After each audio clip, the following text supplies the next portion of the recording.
avant d'être humoriste, j'étais vendeur en porte-à-porte de Bell. Vendeur en porte-à-porte de Bell, c'est le deuxième métier le plus détesté au Canada. C'est qui le premier? Les téléphonistes de Bell. Hein? Je m'appelle Florent Montminier. C'est la première fois que je regarde la captation du Club Soda de ce numéro-là.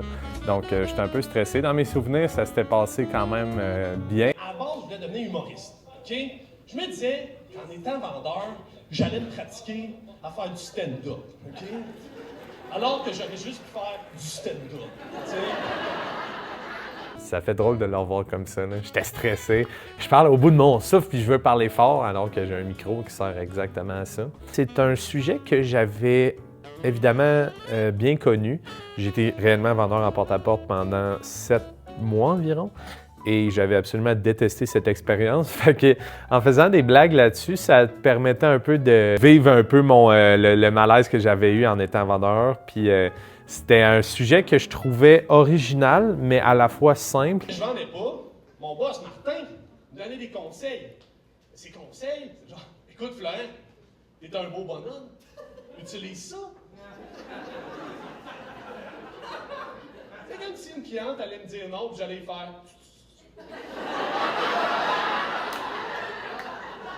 T'es une petite tannante, toi?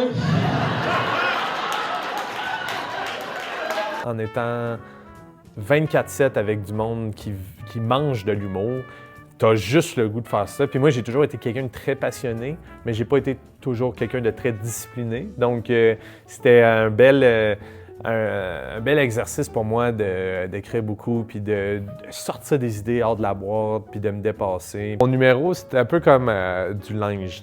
Des fois, il y a des pièces de vêtements que même s'ils sont encore belles, j'ai pas le goût de les porter, comme un peu des blagues. Il y a des sujets qui ont déjà été très, très près de toi, mais que maintenant, on dirait que tu sens moins le besoin d'en parler. Puis j'aime ça un peu cette évolution de numéro que j'ai appris à faire, justement, que je savais pas qu'il existait. Dans ma tête, c'était comme un truc figé, mais je me rends compte que mon humour, un peu comme moi, évolue. Donc voilà.